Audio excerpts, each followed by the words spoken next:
Kalau misalnya dari BTC dominance ya bro ya, Ya.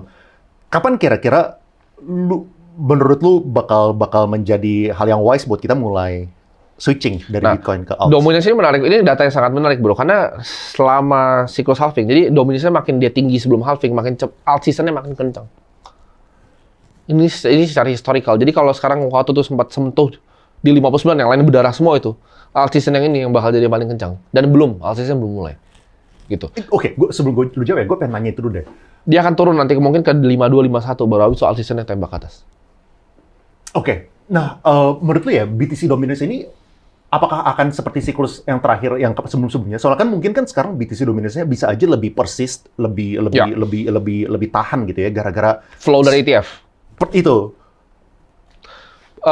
Pertanyaan yang baik, tapi menurut gua gini, namanya flow dari uang itu akan introduce nanti capital baru dari venture capital. Karena gini, ini agak teknis ya, tapi gua akan coba jawab di sini. Jadi misalnya teman-teman semua, kalau kalian ngerti cara structuring di capital market, misalnya lu adalah seorang venture capital nih bro. Kenapa lu pertanyaan kalau ETF ke Bitcoin, kenapa? Apakah dominasi akan tinggi, altcoinnya seperti apa? Jadi korelasi seperti ini. Kalau lu seorang venture capital, ya, lu cari duit sama LP, lu raise nih 100 juta dolar. Insentif lu ngapain? Deploy capital, right? Oke, lu adalah VC di crypto. Lu boleh nggak deploy itu semua di Bitcoin? Kan yang lu mau itu aman kan? Boleh nggak tapi? Enggak. Diomelin, anjing gue beli sendiri. Iya. Mereka punya insentif untuk beli yang lain. Dia itu. Oke, menarik. Jadi ini nama pemikiran first principle. Orang tuh harus punya first principle pemikiran. Karena orang banyak kan cuma lihat, oh ini nggak ada korelasinya gitu. Tapi ada korelasi semua secara holistik. Menarik. Oke. Nah, kalau misalnya gue tadi pengen nanya ini, ya oke, gue nanya lu aja deh. Kan kalau misalnya setelah siklus ini selesai ya, tadi kan lu punya strategi adalah lu pindahin ke yang lain kan, ke alts lah gitu kan.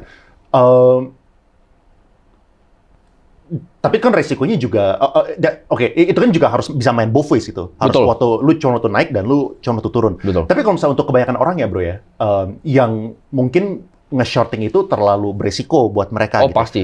Iya kan? Short sangat beresiko. Sangat beresiko. Soalnya bisa kehilangan Semuanya. semuanya gitu. Semuanya.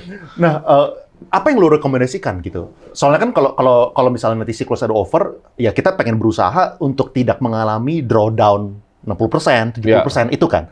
Nah, kalau misalnya saham, tadi kayaknya lo udah saham Indo ya, lo nggak tertarik gitu kan. Apakah saham US gitu atau kemana? Posisinya ya maksudnya ya? Iya. Waktu kita Lu udah punya selesai cash gitu. run-nya ini, kita kan udah tarik cash-nya nih supaya kita berharap nggak mengalami itu drawdown. pertanyaan bagus sekali. Apakah itu sebenarnya bisa dua kalau kalian masih mau main di kripto? Kalau ini yang untuk retail atau untuk gua nih. Kalau gua kan kalau misalnya lu kungfu lu ketinggian buat kebanyakan orang. Jadi kalau untuk retail ya saran gua ya. Switching ke the best asset untuk switch ketika lagi turun. Kalau ini kan ada dua nih opsinya. Jadi ada satu yang dia hold terus dia tetap beli, sama satu yang mungkin dia kayak gua dia trimming 50% gitu. 50%-nya pertanyaan kemana gitu kan. Sederhana S&P lah ya. Nasdaq, S&P. Karena gini, di luar Magnificent Seven stocks gue juga nggak tahu sebenarnya apa yang optimal untuk dibeli. Karena balik lagi, security tuh kalau lu nggak baca 13F filings-nya, lu nggak baca 10.000, disclaimer itu 10.000 page loh, ada yang sampai 10.000 page. Lu kalau nggak bisa paham itu 100 jam gitu lu liatin, don't ever bother stock picking lah. Lu nggak sepinter itu bro. Gitu. It's very hard to stock pick. Karena analis tuh, tapi itu kan ya ekonomi zaman sekarang, di mana analis sudah ciptain riset lalu dibaca sama orang kan. Analisnya yang 100 jam keluarin sini, orang nggak punya waktu ke sini. Jadi jangan stock pick menurut gua. Stock picking is a losing game. Iya. Secara statistik ya, karena gini, mungkin lu ngerasa, gue bisa, gue juga ngerasa gue bisa, tapi kan kita gitu. Kalau lu lihat secara broadernya, banyak manusia itu jauh lebih bodoh dibanding mereka actually pikir mereka kira mereka pintar gitu. Gue akan saham, gue cuma belajar PER, PBV gitu kan. Bahkan yang sama yang ngajarin saham juga banyak yang begitu kan.